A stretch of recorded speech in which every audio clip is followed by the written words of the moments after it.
All right. I think we are live. Can someone confirm that you can hear me?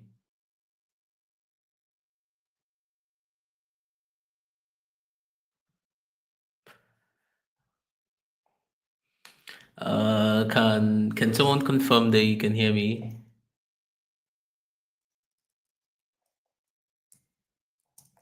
Okay.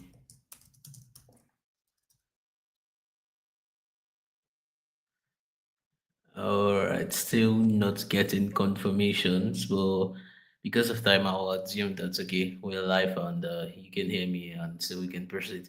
All right, guys. Welcome back to welcome welcome to the first of the mini Tokenbound workshops we'll probably be holding.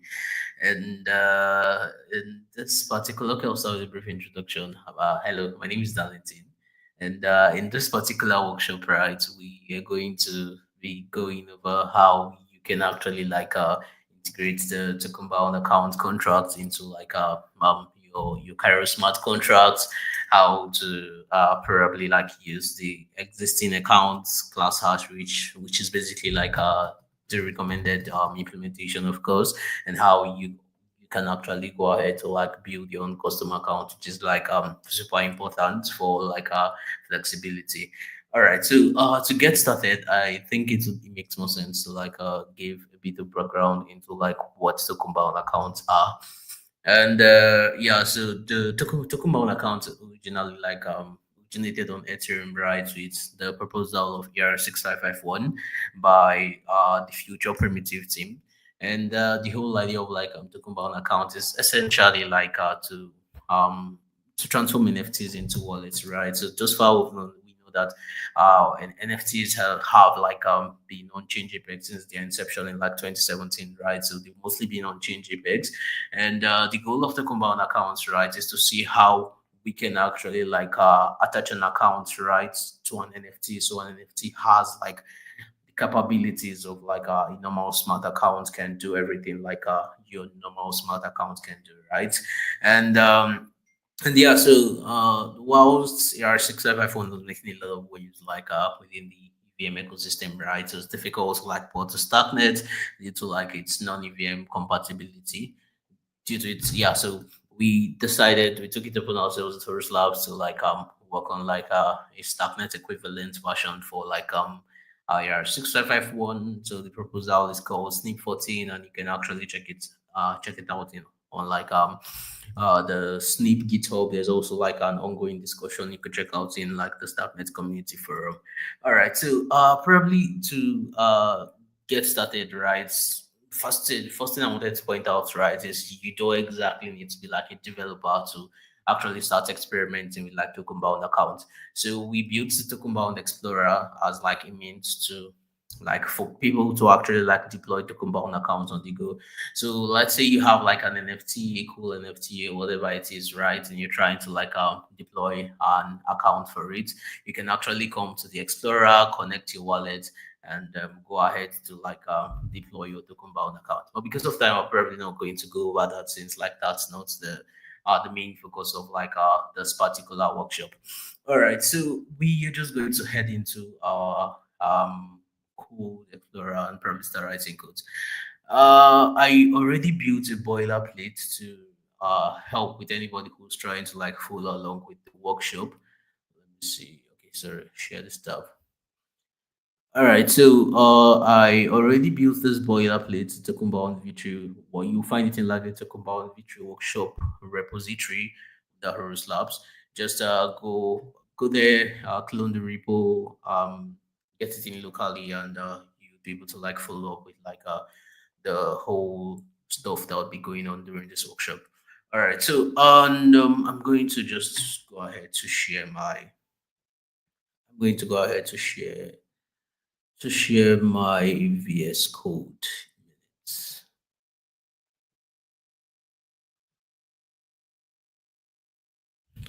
All right, so we're going to get started. So I already cloned mine locally.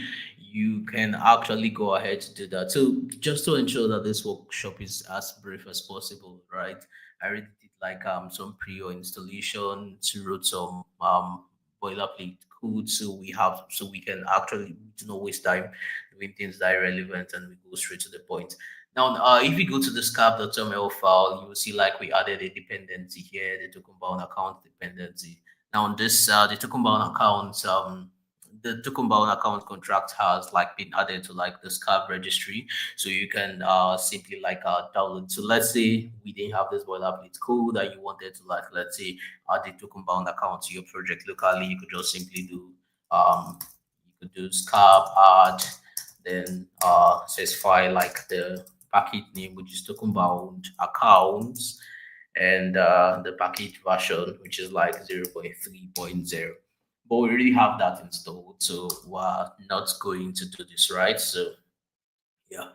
So once you have that installed, right? But I assume you're not doing stuff manually, right? And you are like kind of like following up with like a you're using like the boilerplate contract. Now, if you go into the factory.cairo, which is the first thing I wanted us to look at, right? So the first thing I want us to know, right, is you do exactly need to write your own custom account implementation. So the reason why, of course, like we created, there's a need for that flexibility, right? Is you might, of course, like for your implementation, have a need to like maybe add extra functionalities because, of course, that's the reason why smart accounts like exist, right? So you can actually like customize it to fit like, should I say, your use case, right? But oftentimes you can actually use like the reference account implementation, which you can find on like the Tokenbound GitHub.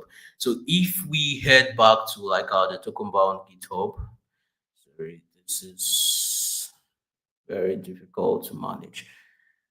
All right, so if we head back to like the Tokenbound GitHub, the repo is like the TBA repo, right? Now, if you check this, you can see this accounts V3 implementation. Now, the accounts V3 implementation. So just a little bit of intro, right, to how Tokenbound accounts. So just in case you are new to it, right? So we kind of like have what we kind of have what we call the registry, and the registry is like a simple canonical registry that is responsible for deploying your Tokenbound account. So think of it as like some sort of like a factory contract. And what it does essentially is it takes in like the implementation hash.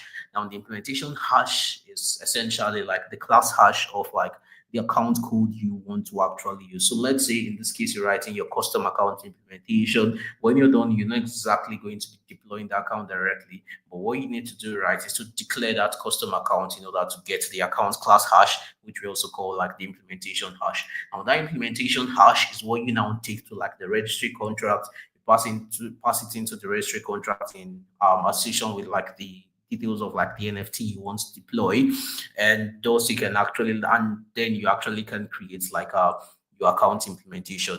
And of course, you can actually create multiple accounts. Like it's not the registry does not limit you, right? You can actually create multiple accounts implementation for like a single NFT, right? So basically we have like the sort parameter. I think the best way to do it is basically like to go through the code. So if you go into like the source repository and go into the registry, now this registry is what's responsible for like creating and deploying your Tokenbound account, right? The function we want to pay attention to like is the create account function.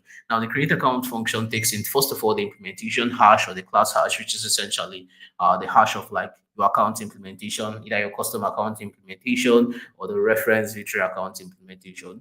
Then it takes in like the NFT token contract and the token ID. It takes in the salt and it takes in the chain ID. So the salt essentially is like it's an optional parameter, right? And if the reason why you'd want to pass in the salt is to help like randomize like to create multiple token bound accounts, right? To ensure you can create like multiple token bound accounts for like the same NFT. And of course, if you look into what's happening, all we just do is we check that the account trying to deploy is like the token bound account owner, right? So it's the NFT owner, sorry. So you can't deploy a token bound account for an NFT you do not own. So once we do that, we just simply like we convert the class hash, create the constructor code data for like the token bound account, and we deploy the token bound account using like Kairos deploy, Starknet deploy syscall. and it returns like the account address. So like I said, we have like the account V3 implementation, which is like the reference implementation. So if, for example, you do not have a need for like a custom account implementation, you could actually use the default feature implementation that comes out of the box, right? And this default feature implementation, of course, implements stuff like the ONIRS 721 received, which is like some sort of check to ensure that you do not like create what we call like an ownership loop, right? So you do not send like a Tokenbound account to, sorry, the NFT, right, to the Tokenbound account you use, because when you do that, you are essentially like kind of like a burning the Tokenbound account, right? So that's something you do not want to do. So the ONIR 721 received helps like implement the check to ensure that okay, you do not make such mistakes, right? And you have other stuffs like it uses like the signature implementation, which is like one of like the plug and play components we introduced with like the V3. So the signatory component essentially like gives you the ability to like choose from many functions what you intend to use to what you count as a valid signer. So you can actually decide, okay, I want a valid signer to be like the base owner, which is in this case is the parent account that owns the NFT that controls the token bound account. It can actually be like a permission signer. So a permission signer is essentially someone give like permissions to be able to like execute through your token bound account, right? It can also even be the root owner, but right now that does not really work due to like a limitation with like the compiler, and hopefully that would like be fixed soon. It's probably like the next token bound version we're going to be releasing. And of course there's this valid signature function which you can actually use to like check that the signature being passed into like this thing to essentially verify that your signature particularly is correct, right? There's the executable components, there's the upgradable components, there's the lockable component. Now we can find the code for most of all this in like the component function. Now the account what's it called? The account component, right? Contains the base function, the most minimal function we expect that every token bound account should implement. So that includes stuffs like so if you scroll through, you see it includes stuff like the owner function, which returns like the parent account, returns basically like the parent account that owns the token bound account.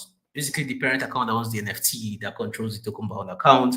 You have the token, which is like the NFT, which controls this token bound account. You have the state, which is used to track the state of like the token bound account, and the support interface function. Now, those are like the four major functions we expect every tokenbound account to implement.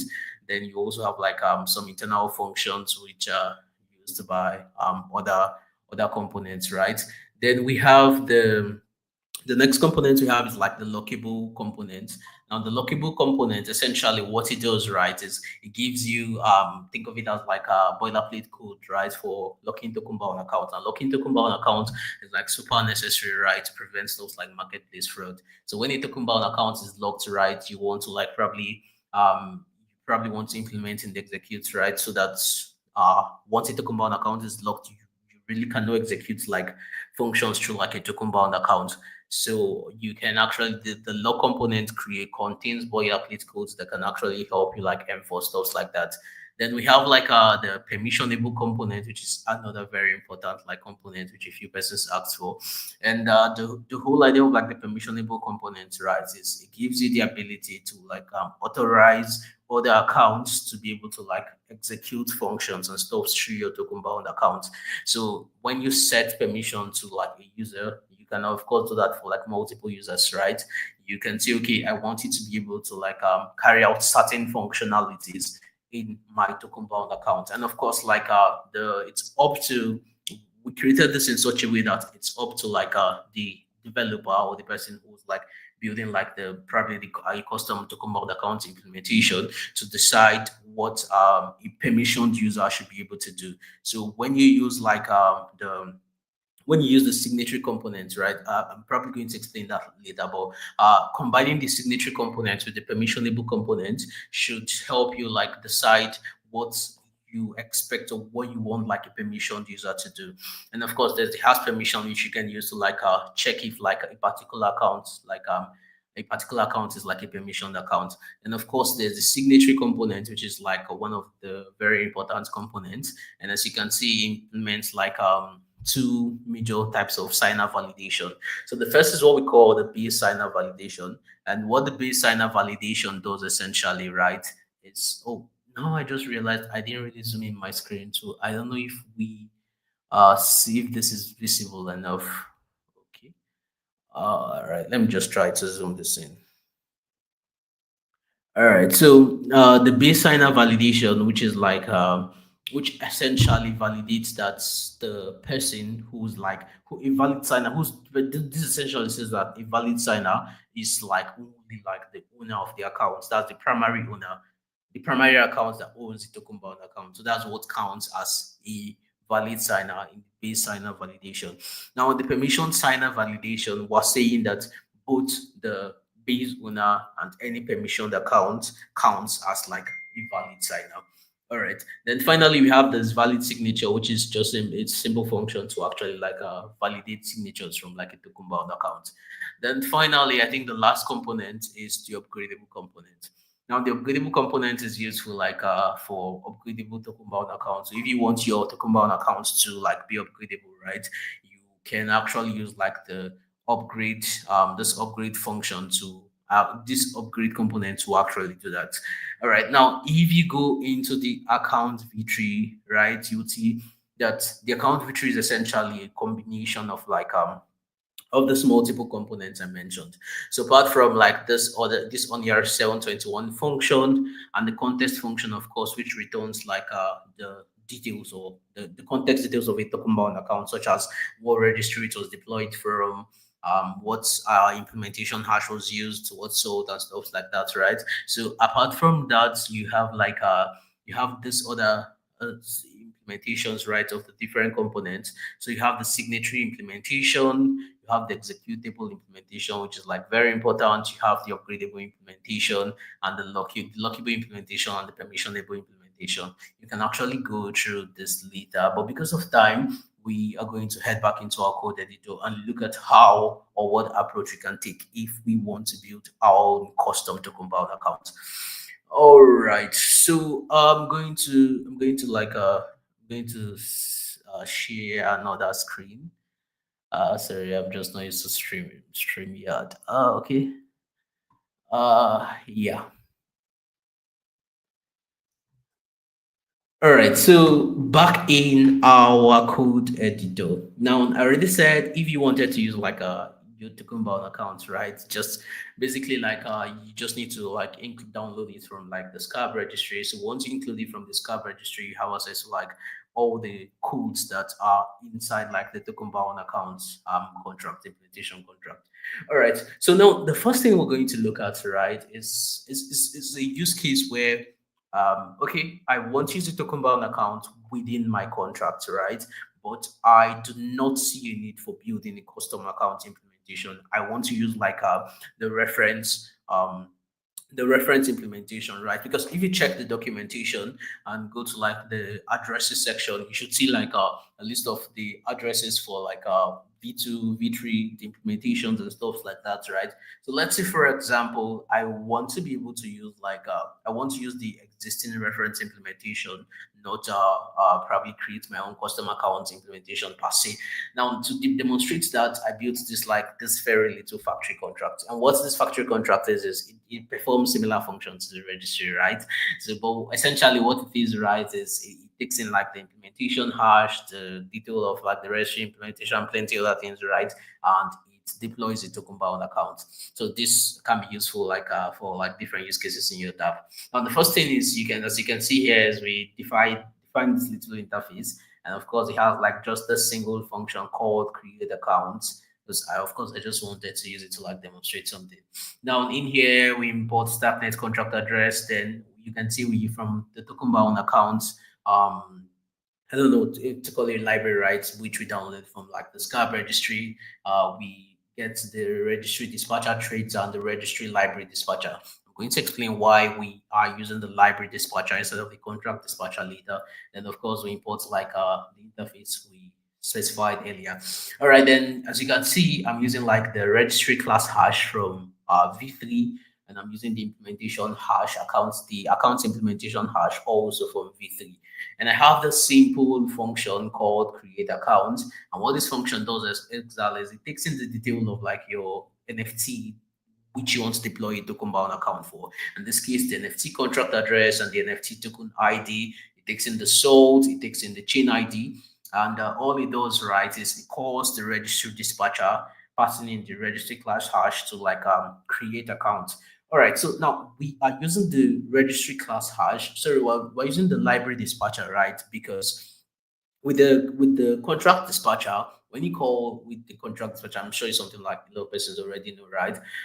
The caller address, essentially the create account function in the registry, when called with the contract dispatcher, is called in the context of the calling contract, which in this case is this factory contract. So if we use the contract dispatcher, the factory contract is going to be the get call address. Now, if you remember earlier, I said that within the registry create account function, we actually implement checks to ensure that the person trying to deploy a token bound account through the registry is actually the owner of the NFT. Now, when you do this, the caller address, which is actually being checked against, becomes this contract and of course will not deploy. So to do that, if you want to call like the registry to deploy to compound account from like within your contract, ensure to always use the library dispatcher because the library dispatcher interacts with the code beneath, right? So that's the class hash. It does not call the contract, and thus it retains the initial state of like the caller address and and contract address and stuff like that. All right, so now we use the library dispatcher. We pass in the class hash of the registry. You can find this, of course, like in the addresses in the address book you find in the documentation. Then you have like we call the create account function, passing in the necessary stuff like the implementation hash, the NFT contract address, the NFT token ID, the salt, the chain ID. And finally, when this is deployed, we return like the account address, which is returned to us from the registry. So this is how you probably mostly want to use like the reference implementations within your contract. Another question I think I got also right was the difference between like when you should use the SDK, when you should use this, and when you should build your custom account implementation. All right, so the cases where you would want to use the SDK, right, is if you're probably not building something like contract related. So you want to be able to deploy Tokenbound account for your users right from within, let's say, your Next.js application, your Vue.js application, or whatever it is, right? So those are cases where you utilize the JS SDK. So the JS SDK uses Starknet.js under the hood to handle all the calls to the registry and stuff like that. So all you just need to do is connect to your account, like in as much as the JS SDK is implemented, connect to your account and you can easily like deploy straight up from the UI. Now, this particular example where we're using the reference implementation has to do with when you do not want to build your custom account implementation, but want to give users the ability to deploy token-bound accounts from within your DApp. So in those cases, you probably just want to like use the library dispatcher to make a call to the registry, passing in like the reference implementation, either V2 or V3 you want to use, and passing the reference implementation, either V2 or V3 you want to use, right? And you should be able to like deploy the compound accounts right from within your contract. Now, the third and final like example implementation or use case, right, which is what I wanted us to dwell on a bit more, right, is the custom account implementation. Now, the custom account implementation is necessary for cases where you want to like build your own custom account implementation. So you're saying the existing reference implementation does not exactly suit my use case. Now, how you basically do something like that, right, is as you can see, I already added a lot of boilerplate codes now. So this is not like a these are just imports. So as you can see, I imported Open Zeppelin introspection, which is like an important dependency, which this the token-bound accounts implementation depends on. Then, of course, from the token-bound accounts dependency, I've imported like the account components, the upgradable components, the lockable components, the signatory components, the permissionable components. Like I said, these are plug and play components you can actually use within your contracts, right, to facilitate like easy building, right? Basically, makes it. These are, think of it as your boilerplate code. You could just integrate that, and of course they've been audited, so you're sure like they are safe and secure to use. All right, then as you can see here, we just use like the component macro to like create these components, right? Like for the account component, the upgradable component, the lockable component, the signature component, and the permissionable component, and of course for the SRC5 component. Then, as you can see here, another thing we also did right was to expose the account implementation. Now, this is like super important. Of course, when you use like API embed, you're literally telling the compiler, okay, this should be external to the user, so the user should be able to interact with this, right? So essentially, the compiler will generate an API for this account implementation. And remember what the account components, right? The default function it contains, right, are the bare minimum that we expect from every Tokenbound account. So that includes the owner function, includes the token function, the owner token context, and the owner token, I think, context and support interface, right? I just didn't want to go back to share the other screen right now. All right, so next thing we did, right, was create this internal implementation. So of course, we do not want all these. These are internal implementations for like those components I mentioned earlier. So this, we want to use this right within our contract. So we do not need to like expose this to like we don't want the compiler to generate APIs for this. All right. So now, of course, this is not like a component tutorial. We don't like we don't have like a lot of time, but essentially, you have to like when building components, of course, like or when you're trying to use components within contracts, you have to like embed like the storage of those components. The storage is going what's going to like contain like the functions and the functions we want to call, right? So we need to embed the storage within our contract storage, and that includes the account storage, the upgradable storage, the lockable storage, the signatory code storage, and the permissionable storage, and of course the SRC5 storage. All right. So now once we have that done, we also want to like embed the event. So there are events contained within those contracts those components we looked at earlier, right? So you want to ensure that your contract is capable of emitting those events too. So those includes like the events emitted when an account is created, the events emitted when a transaction is executed, the events emitted like when an account is upgraded, when an account is locked, signature related events, permissionable related events, and so on and so forth. All right. So finally, the last thing we did right to ensure that we we can actually like move very quickly is we already created the constructor. So the constructor essential is something very important you need to do every single time you're building like a you need of course the constructor is how like you initialize variables right put pre-deployment when you're trying to deploy right and the account what's it called the account component requires some things to be initialized within it right so that includes like the NFT details, the token contract, and the token ID. That includes like the registry, the implementation hash, and the salt. Now we've actually like done all these things, right? So think of it as we've laid the groundwork, right, for building our custom account. Now we want to go ahead to actually start building this custom account. And the first thing we are going to be doing, right, is we want to, for our custom account, so these are the, should I say, the traits or the functions we want to implement for our custom account. So the first is the ONIR 721 receive. So the reason why we're implementing this right is because I consider it very important. Like I said, it helps ensure that we prevent ownership cycle. So ownership cycle is like a situation where an NFT owns a token bound account and you're now sending that NFT into the token bound account. Now it's been possible to actually like do anything with that token bound account anymore because like to be able to like execute a function through a token bound account, you need to have like the NFT that owns a token bound account. So essentially, when you send the NFT into like the token bound account, you're essentially like you essentially think of it as like you're sending like the owner of the token bound account into the token bound account itself. It's equivalent to like burning the token bound account and all the assets you have within it. So that's the reason why the ONIR 721 method is actually like very important. So we're going to be implementing that for our custom account implementation. Then you have the my custom function, which is like think of it as like an extra function I just added that's not really useful, right? But that just shows you that you you can actually expand your custom account to actually like should I say have more custom functions and methods. All right, so the first thing we're probably going to do, right, is to build our custom implementation.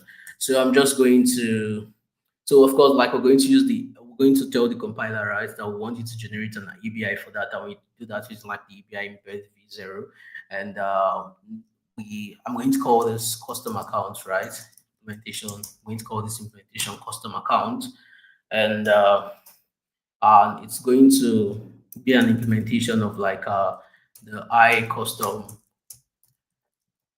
of this I custom account treat, right? So it's going to be an implementation of it. So it's going to super an I custom account. All right. Now the first thing we are actually supposed to implement, right, is the ONIR 721 received. So, but we don't exactly need to implement that from scratch since it's going to be exactly the same thing as what we have in like the reference account implementation. So I'm just going to copy that, right, and I'm going to paste that in here.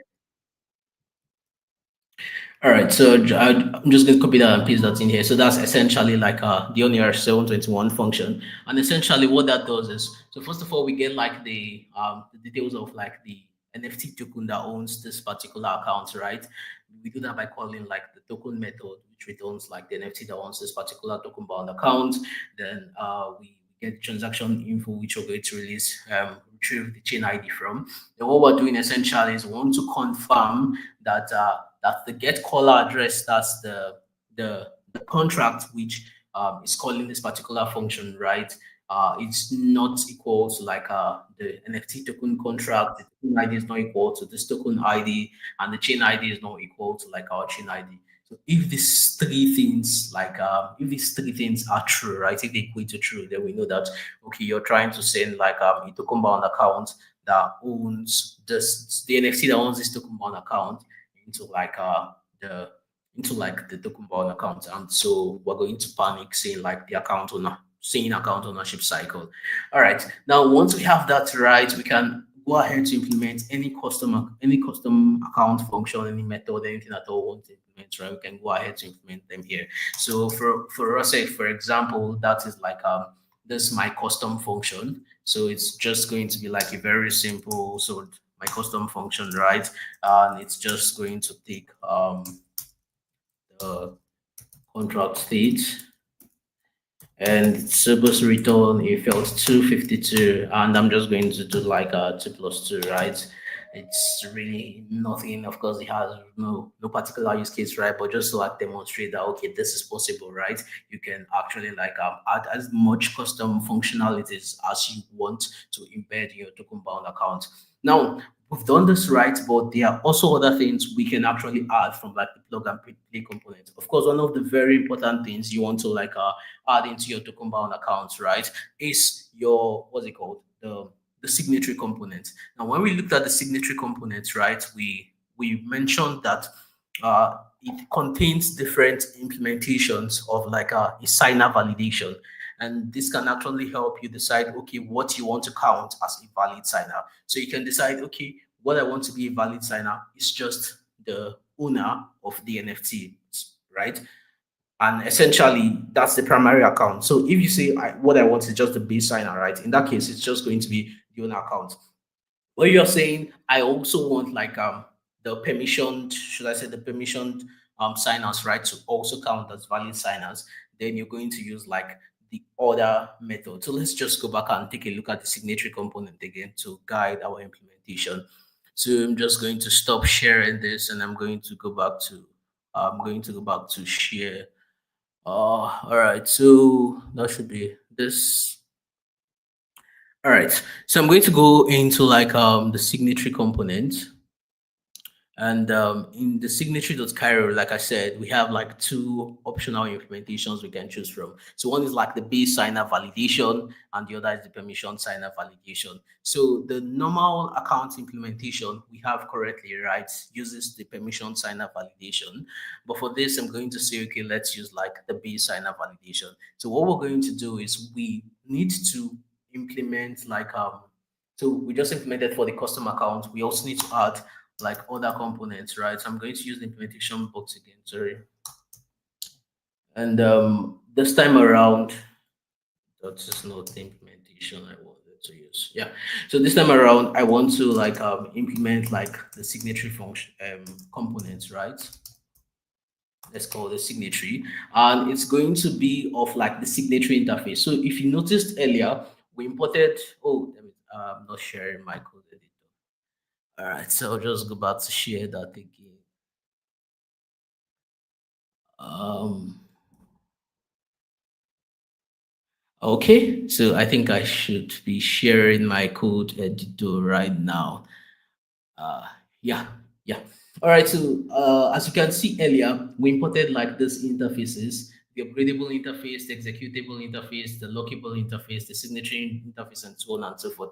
That's because we need them for like our custom implementations we want to make right now. So the first thing we want to implement, right, is the signatory, and of course, it needs to conform to like the iSignatory interface. And the iSignatory interface contains like two major things. So the first it contains, right, is the valid signer implementation, the is valid signer implementation or the is valid signer method.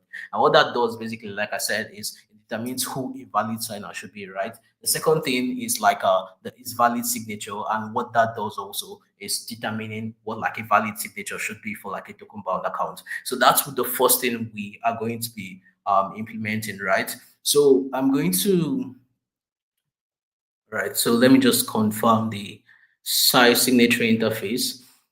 And all right, so the first, like I said, is going to be, we're going to be implementing, right, is the is valid signer.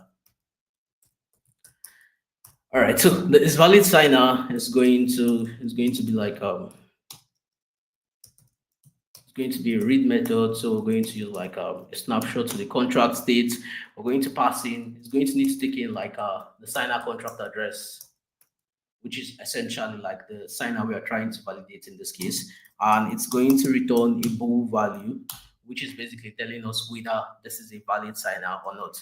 And like I said, the beauty about the plug and play components, right, is most of the logic has already been implemented for you. So all we just need to do is we're going to make a call to like the remember the signatory account storage we added to like our storage struct earlier, right? So like I said, this contains like most of the implementations we want to make reference to. So we're just going to make a call to like that signatory storage item. And I'm just going to call the base signer validation. All right. And now the only thing the base signer validation expects, right, is the signer. So what this is going to do, right, is it's going to check that okay, this signer is like it's like a parent account, right? It's the main owner of like this Tokenbound account. And if it is, it's going to return true. If not, it's going to return false. And that's as much as you need to do. Now the second thing we need to implement, right? Because of course, like if you're inheriting or like you're saying like your implementation to conform to like a particular interface, you have to like implement all the necessary methods within that particular interface. So the second thing we want to implement, right, is this valid signature. And that is going to, of course, be like a snapshot to like the contract state. And it's going to take in like the transaction hash. You want to check the signature for signature, and this is going to be like a span of field 252. And when we're done, we want to return like a field 252, which is essentially the valid fields from like the core library. So if this is, so we're going to just simply like as well as we did previously, right? We want to make a call to like the internal function called is valid signature, and all we are saying, right, is check if this is a valid signature, and if it is, right, it's going to return like valid the valid field 252 item, right, from like the core library. And that's as much as we need for like our signature validation. Now like I said, this is actually like super important. You should always ensure like you add this to like your custom account implementation. Now, the next thing we actually want to do, right? The next thing we want to look at, right, is we want our custom account to be able to execute what's it called? Execute transactions through like our Tokenbound account, because that's what makes it an account in the first place, right? Being able to actually like execute transactions, execute functions through it. And what we're going to do to make that work, right, is we are going to implement the executable interface. Now, the executable interface just contains like the execute method. Now, I don't want to switch back and forth throughout sharing screen, so that would have gone through like the executable interface. But anyway, you can check that out later. Now we're going to once again go with implementation, and we're going to call this executable. And this executable is going to implement the I executable, of course. And now there are certain things we want to pay attention to when implementing the execute function. So the first is we want to be able to want to ensure that we are validating signers. We want to ensure that the person trying to execute through this function, right, is permitted to actually do that execution.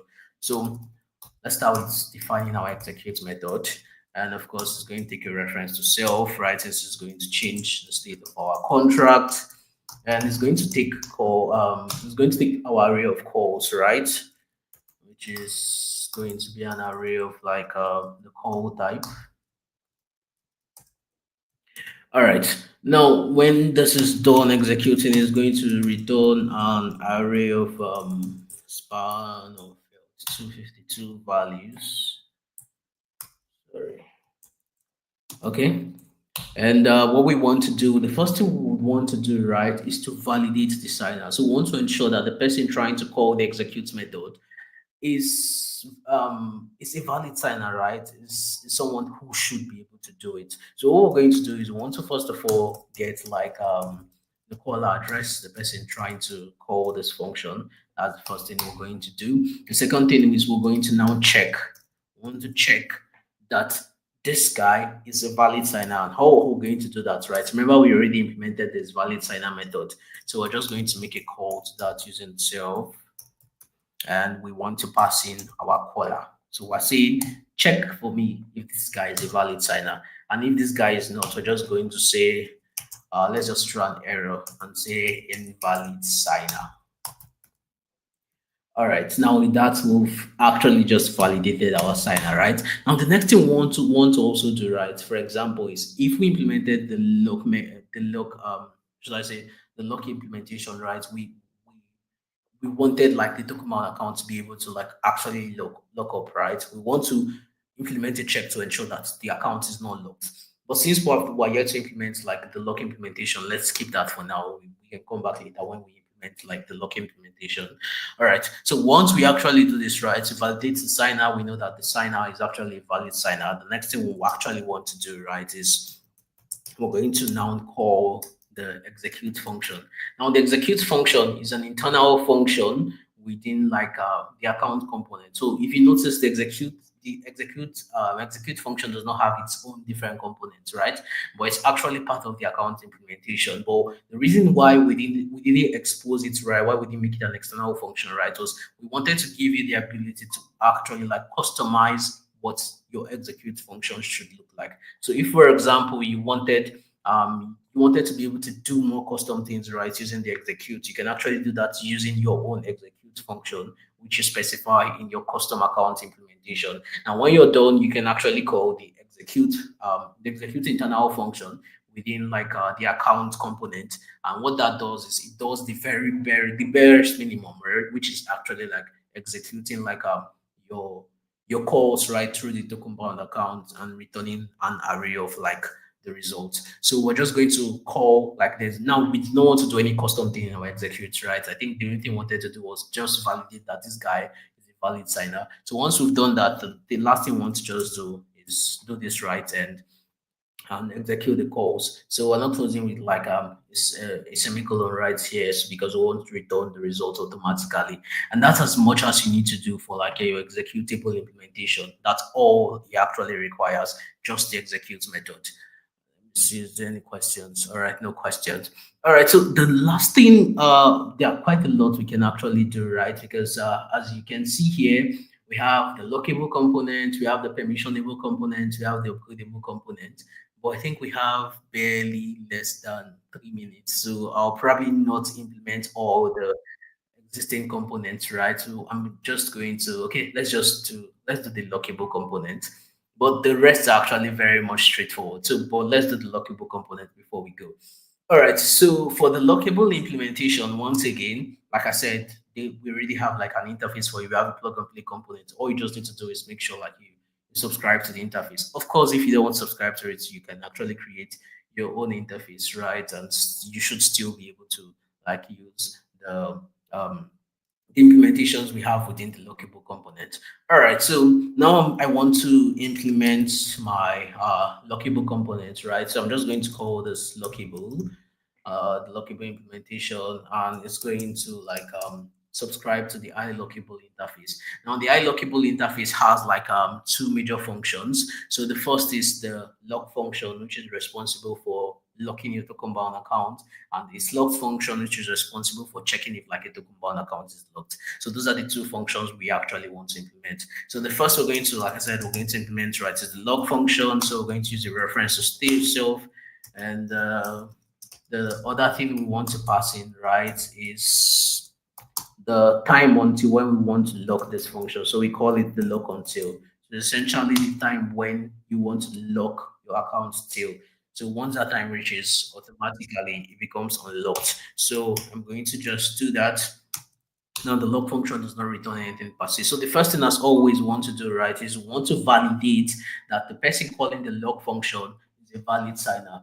The reason is because you don't want any Tom, Dick, and Harry, any random person, right, to be able to have the ability to lock your account. So what I'm going to do, right, is I'm going to get my caller address.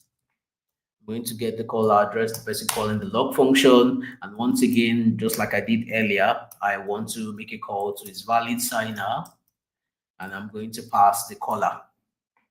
All right. So once we do that, it's going to let's call this let's valid signer, right, be equal to this, right? So it's going to return to us if like this is a valid signer, basically a true or a false. Then finally, we're just going to check. Now I want to check that valid signer is true, right? And if it is not true, we're going to just say invalid signer as we did earlier. All right. So once we do that and we've confirmed this guy is a valid signer, the last thing we just need to do is call the lockable component, and we're going to call the isLocked method inside the lockable. Sorry, we want to call the lock method right inside the lockable component. And what we want to pass in, right, is the duration until when we want to actually keep this account locked. And once this is done, our account will be locked. All right, the second thing we want to also implement, right, is the is locked function. And this is going to basically like take a snapshot to show since it doesn't mutate our state. All right, and what this does essentially is it returns the value, like the state of an account, right? So first of all, it tells us if the account is locked, then it tells us like the duration left until like the account is locked. So first of all, like if it is locked, that's a Boolean value. Secondly, it like the remaining time left until the account is unlocked. So now we don't need to validate anything, right? Anybody should be able to like call this locked method. So all we just need to do is we're just going to say call self the lockable, and we're going to call the isLocked method. So that returns the value of if this account is locked or not. Now, like I said earlier, right, since we have this lockable implementation done, something we want to do is we want to ensure that this nobody should be able to execute anything through this account if this account is locked. So that's very important, like I said, to prevent like stuff like marketplace fraud. So what we're going to do is we're going to come here, right, and we're going to check. So we're going to come here and say, let's it's locked, right? Remember, I returns a tuple. First of all, the value. Secondly, the amount of time left.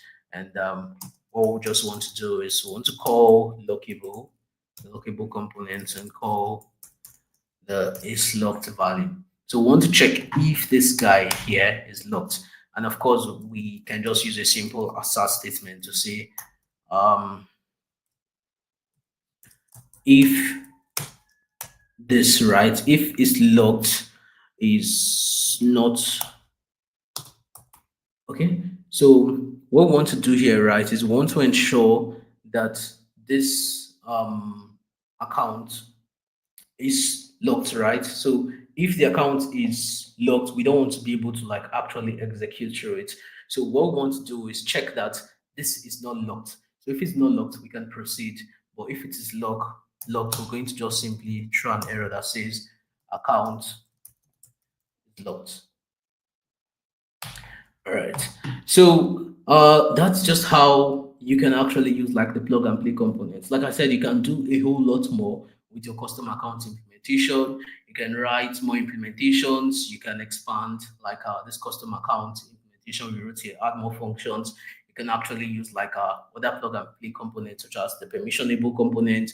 You can use like which other one we didn't use like the permissionable you can use the upgradable, which you can actually use to like upgrade your Tokenbound account. And yeah, that's as much as I think we are going to cover today. We're already 5 minutes behind schedule. So I don't know, does anybody have any questions just before we go? I'll probably like I'll push the full code to like the workshop V1, basically the boilerplate code we had earlier. I'm going to push it there so you can actually check out the implementation later. But yeah, are there any questions just before we cut?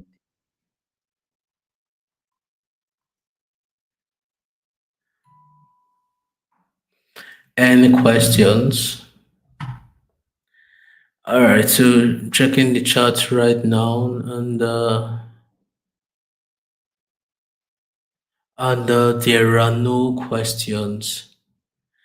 All right. So, well, thank you so much, guys, for coming around. And if you have any questions, regardless, if probably when you're trying to implement or do stuff right, you have any questions, you encounter any blockers, we have like the Telegram channel. Check out the I think at Tokenbound Starknet, you can check that out, ask your questions, and there would always be someone to like reply and help out. And yeah, of course, if you appreciate what we've done, we would definitely appreciate like giving the GitHub repo a star. And with that, I'll see you in the next workshop, probably next week. Thank you guys, and have an amazing day ahead.